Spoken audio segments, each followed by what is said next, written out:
Rents are crashing. Not slowly, not gradually, crashing. In October 2025, we just saw the steepest rent decline in over 15 years. Landlords who bought properties during the pandemic boom, they're bleeding cash. Some markets have seen rents drop nearly 5% year over year. Others, over 40%. If you're a renter, this might be the break you've been waiting for. If you're a landlord, you need to hear this right now. Because what's happening in these 10 states isn't a blip, it's a market correction that's reshaping American housing. Stay with me. By the end of this video, you'll know exactly where rents are falling fastest, why it's happening, and what it means for your wallet in 2026. For years, rent growth felt unstoppable. From 2020 to 2023, rents surged 26% nationally. Families were priced out. Young professionals doubled up on roommates. The rental crisis seemed endless. But 2025 changed everything. According to Realtor.com's October report, national median rent dropped to $1,696, marking the 27th straight month of year-over-year declines. Zillow reports rental affordability is now the best it's been in 4 years, and the data shows this trend will accelerate into 2026. Let's break down the top 10 states where this is hitting hardest. Number 1, Texas. Texas is seeing some of the steepest rent declines in the country, and the reason is simple: too much supply, all at once. During the pandemic boom, developers rushed to build new apartments in Austin, Dallas, Houston, and San Antonio. Now that the projects are finally finishing, the market is flooded. According to Redfin and Zillow tracking, Austin rents have fallen more than 6% year over year, and Dallas has started slipping after years of nonstop growth. These are not small corrections. They reflect a wave of new units entering a market where demand has leveled off. The Census Bureau reported that Texas issued more apartment building permits than any other state in the last 3 years. And that pipeline is now hitting the market. Landlords are suddenly competing for tenants instead of the other way around. The impact is obvious on the ground. Many large buildings that were planned in 2021 and 2 are now offering free rent for the first month, reduced security deposits, and discounts for signing longer leases. This isn't a sign of generosity. It's a reaction to one of the biggest vacancy spikes Texas has seen in over a decade. With thousands of new units still under construction statewide, renters have options. Plenty of options. At the same time, wage growth in Texas hasn't kept up with pandemic-level rent hikes. When rents jumped from 2020 to 2023, many workers in food service, retail, and logistics simply couldn't afford to keep bidding higher. Now the market is reversing. Landlords who ignored income limits are realizing the ceiling has been hit. Texas isn't crashing because people stopped moving there. The state still grows more than any other. It's crashing because developers bet on never-ending demand and built faster than the population could absorb. In 2026, that overshoot is now playing out in falling prices, increasing vacancies, and landlords adjusting to a market where renters finally have bargaining power. If the trend holds, Texas could be the first Sunbelt state to fully reset rents to levels that actually match local incomes, not pandemic hype. Number 2, Arizona. Arizona went from one of America's hottest rental markets to one of the fastest cooling. Just 2 years ago, Phoenix led the nation in rent growth as remote workers poured in, driving prices up more than 25% in a single year. But that boom is now reversing in a big way. The problem started with overbuilding. Developers assumed that the migration surge would last forever and launched massive apartment projects across Phoenix, Tempe, Mesa, and Glendale. Those buildings are finishing now. According to industry data from major trackers like Zillow and CoStar, asking rents in the Phoenix metro have fallen more than 4% year over year, and vacancy rates have been climbing steadily. For the first time in years, luxury buildings are offering weeks of free rent, reduced deposits, and cash incentives just to get signed leases. The demand that fueled Arizona's pandemic rent spike has weakened too. Many remote workers who moved in during 2020 and 2021 are leaving because job opportunities didn't keep up with the population boom. At the same time, inflation has hit Arizona hard. Utilities, insurance, and everyday living costs rose faster than wages, squeezing renters who were already paying historically high prices. As affordability collapsed, people stopped competing for apartments at any cost. There's another factor slowing the market. Migration isn't growing as fast as it used to. Arizona still adds new residents, but not at the explosive pace developers expected when they planned these projects. With thousands of units hitting the market and fewer renters chasing them, the balance has shifted. Arizona's rental decline isn't driven by economic collapse. It's driven by a simple mismatch: too much expensive supply and not enough income growth to support it. In 2026, landlords in Arizona are learning that renters finally have choices again, and they can't price like it's still 2021. Number 3, Colorado. Colorado's rental market is cooling rapidly after a decade of non-stop growth. Denver, Boulder, and Colorado Springs once drew remote workers, tech employees, and high earners who drove prices up faster than local wages. But in 2025 and into 2026, that trend has flipped. For the first time in years, rents across the Denver metro are sliding, and vacancies are piling up. The core issue is that developers built for high-income renters who never arrived in the numbers they expected. A huge share of the new construction over the last 3 years targeted luxury units. Now those units are sitting empty longer. Industry data shows asking rents in Denver have dropped by roughly 5% year over year, and concessions are increasing across new Class A buildings. Free parking, free rent, and sign-on discounts, once rare in Colorado, are now normal. Wage growth hasn't supported the lifestyle these buildings were priced for. Colorado service workers, nurses, teachers, and logistics employees all faced rising costs, while their incomes lagged behind the state's rapid inflation. When rent increases hit hard from 2020 through 2023, many tenants stretched too far just to stay close to jobs. They aren't stretching anymore. People are moving farther out, splitting rent, or choosing older, cheaper units instead. Another pressure point is the tech slowdown.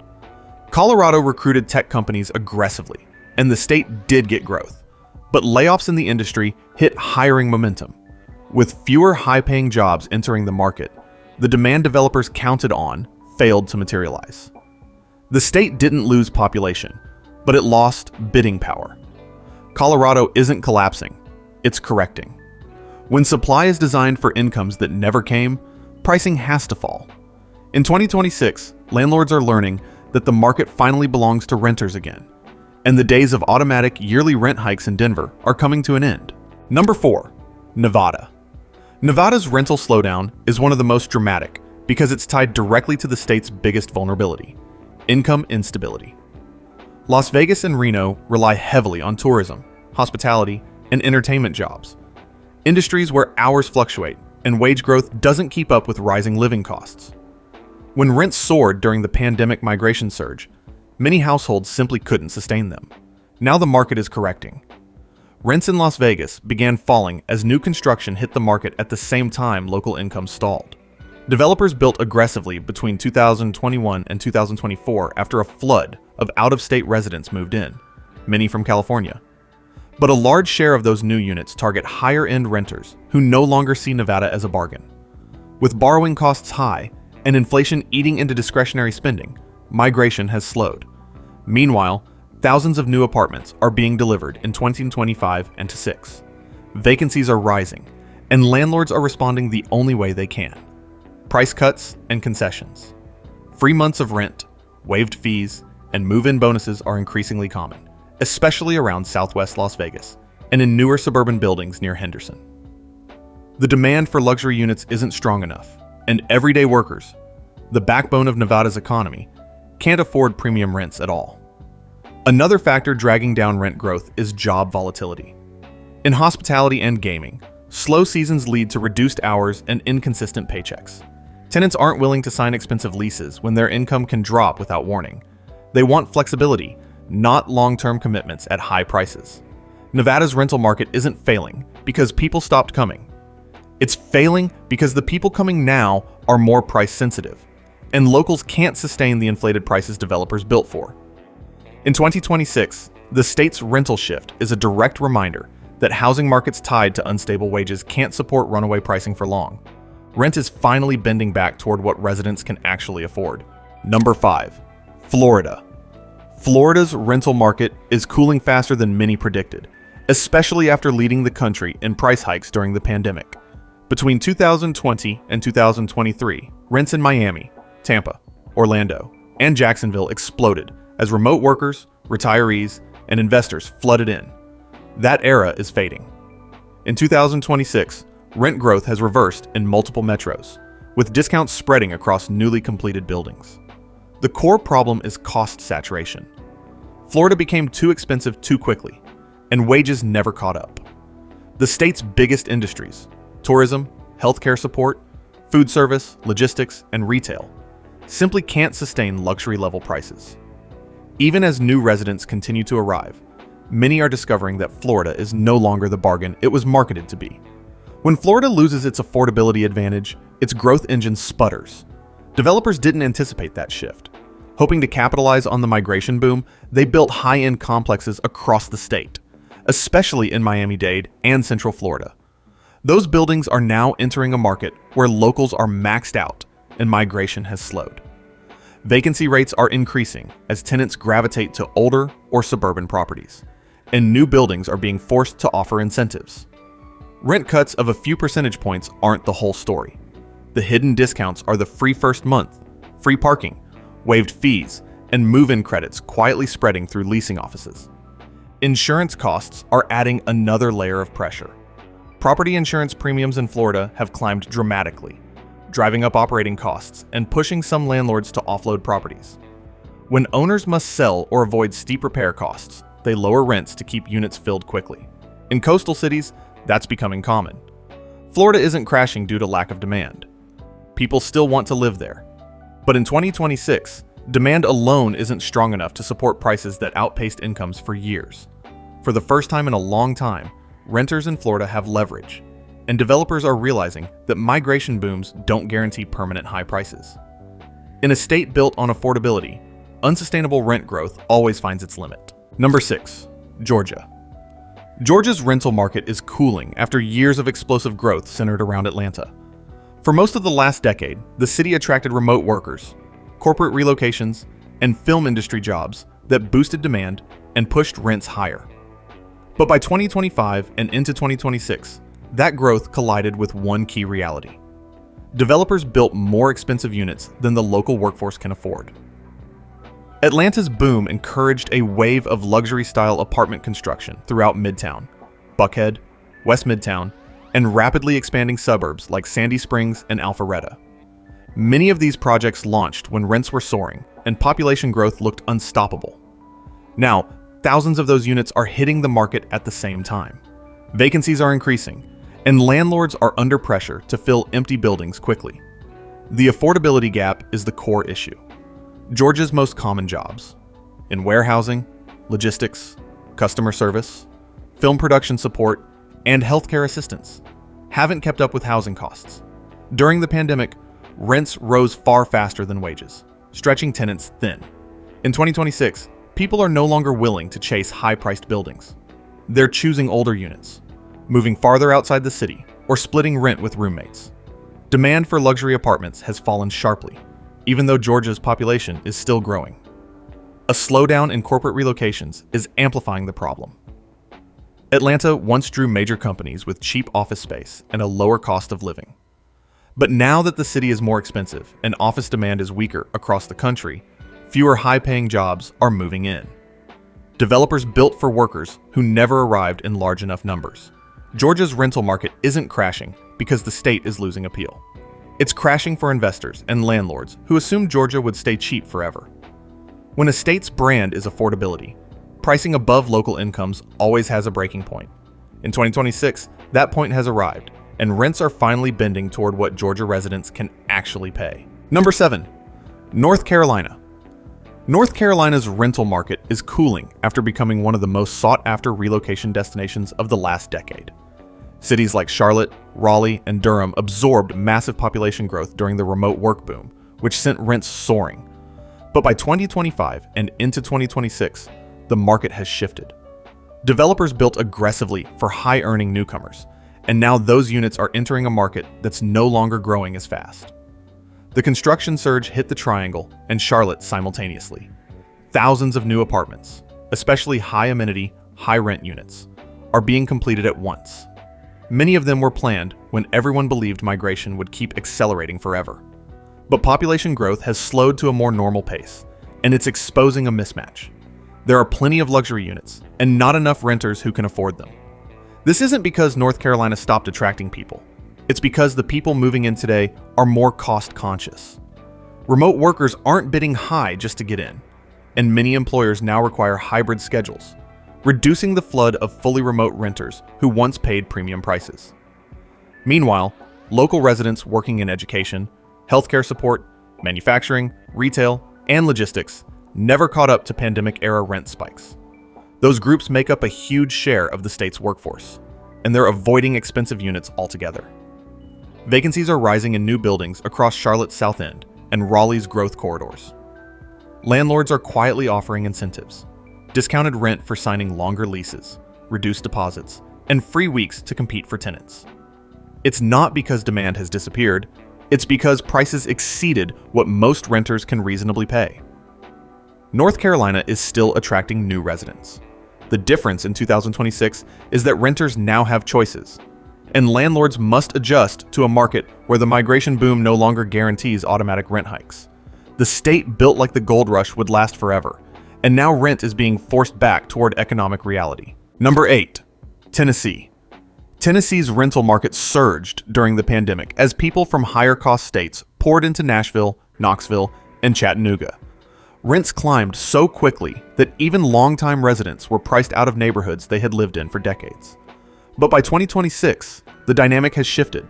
Supply has finally caught up, and demand is no longer strong enough to sustain the rapid rent increases of the past 5 years. Developers were convinced Nashville's growth story would never slow down. They launched a wave of new apartment projects across the city, especially in downtown districts near Broadway, the Gulch, and Midtown. These units were built with premium pricing in mind: rooftop amenities, high-end finishes, and hotel-style features. Now those buildings are being delivered into a market where renters are more cost-conscious and wages simply haven't kept up. The affordability gap is striking. Tennessee's fastest-growing industries: healthcare support, warehouse logistics, music and entertainment service jobs, and food service, don't pay enough to justify luxury-level rents. When the state attracted new residents, it created short-term pressure that spiked prices. But those rent levels were never built on sustainable incomes. As migration slowed and new units hit the market, vacancies started appearing in buildings that once filled up instantly. Landlords are responding with concessions that were rare just a few years ago. Free first-month offers in downtown Nashville are becoming common. Reduced deposits and fee waivers are spreading in Knoxville and Chattanooga. The market is quietly adjusting, but make no mistake, these incentives are a sign of a pricing correction. Tennessee isn't losing population, and its cities still have cultural pull. The issue is that developers built luxury units for a workforce that doesn't earn luxury-level wages. The gap is now visible, and rent is bending downward to meet what renters can realistically afford. Tennessee's rental slowdown is a reminder that migration hype can create short-lived price spikes, but long-term pricing always comes back to local incomes. Number 9, Washington. Washington State, especially the Seattle metro, is seeing a cooling rental market after years of tech-driven booms. At its peak, Seattle attracted tens of thousands of high-income tech workers, pushing rents sky-high across the city and suburbs. But by 2025 and 2026, that momentum has slowed, and rents are finally retreating. The key factor is overbuilding during the tech boom. Developers rushed to construct luxury apartments in South Lake Union, Capitol Hill, Bellevue, and Redmond, betting on continued demand from tech employees. Zillow data now shows rents in Seattle dropping around 3 to 5% year over year in many neighborhoods, and vacancy rates are climbing. Units that once rented in days are now sitting empty for weeks. Tech layoffs in 2023 and 2024 played a major role. Big employers like Amazon, Microsoft, and Meta trimmed staff, reducing the number of high-paying tenants able to afford luxury units. At the same time, wage growth for non-tech workers in healthcare support, retail, and service industries didn't keep pace with high rents. Many local residents are now priced out of new apartments, while tech employees who remain are moving to more affordable suburbs or other states. Landlords are responding with concessions, free rent, reduced deposits, and bundled utilities. Even long-term tenants are seeing slower lease increases than before. The market isn't collapsing, but it's correcting to reflect what people can realistically pay. Washington's rental decline demonstrates how a state dependent on high-income sectors can see rapid rent reversals when demand from those sectors slows. Seattle's boom was never sustainable for all renters, and 2026 is the year the market finally resets. Number 10. Oregon. Oregon, particularly Portland, is experiencing a notable rental slowdown after years of double-digit growth. During the pandemic, the city attracted remote workers and tech employees seeking a vibrant urban lifestyle at a lower cost than California. But by 2025 and 2026, those migration-fueled rents have started to fall. Overbuilding is a major factor. Developers completed thousands of new apartment units across Portland's Pearl District, southeast neighborhoods, and the suburbs, targeting mid to high-income renters. Zillow reports rents in Portland have dropped around 3 to 4% year over year in many areas, while vacancy rates have climbed to levels not seen since 2018. Luxury apartments, which once leased immediately, now remain empty for weeks or months. Wage stagnation compounds the problem. Oregon's largest employment sectors, healthcare support, retail, education, and hospitality, have not kept pace with escalating rent. Many residents cannot afford the newer units, creating a mismatch between supply and local income levels.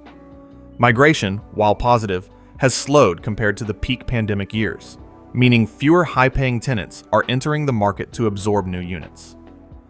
Landlords are reacting with incentives, including reduced deposits, free months of rent, and move-in credits. Portland isn't losing its appeal or population. It's simply adjusting to the economic reality that rents cannot rise indefinitely without matching income growth. Oregon's rental market correction illustrates a broader trend across the West Coast. When construction outpaces affordable demand, rent declines follow.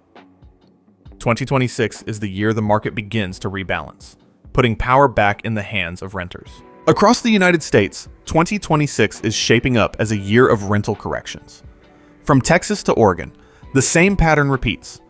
Developers built aggressively during the pandemic and post-pandemic boom, but wage growth, migration patterns, and affordability limits didn't keep up.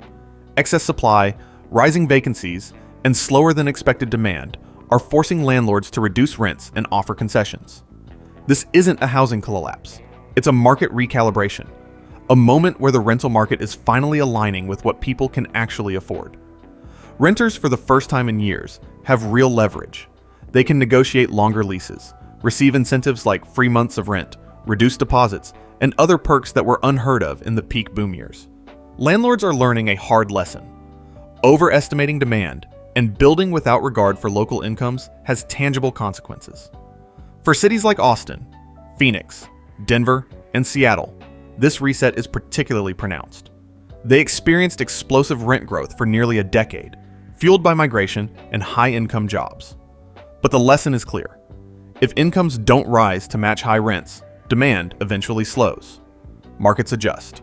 Vacancies rise, rents fall, and tenants regain bargaining power. Even for states where the slowdown seems dramatic, there's hope. This correction is creating healthier, more sustainable rental markets. Developers who build responsibly, aligned with local incomes, will see long-term stability. Cities with balanced supply, strong job growth, and steady migration will recover more quickly. But the overarching takeaway is this: the boom isn't coming back in the same way, and 2026 is the year of the reset. If you're renting, now is the time to be strategic. Look for longer leases. Consider new construction that offers incentives, and don't be afraid to negotiate. For investors and landlords, this is a reminder that understanding supply, demand, and local income levels is critical to success. Overbuilding or ignoring economic fundamentals can be costly. So, what does this mean for the average person? The US rental market is finally moving closer to reality, a place where pricing reflects real incomes instead of speculative hype. And while some landlords are adjusting, renters can finally benefit from the correction. Before we wrap up, I want to hear from you. Which city or state do you think will recover fastest? And where will rents keep falling? Drop your thoughts in the comments below. I read every single one. If you found this video useful, make sure to hit like, subscribe, and turn on notifications so you don't miss the next update on America's housing and rental trends. The key takeaway is simple. Markets are cyclical, but informed renters and investors can navigate them successfully. 2026 is a reset year for American rentals. The boom is over, reality is setting in, and for the first time in years, renters are truly winning.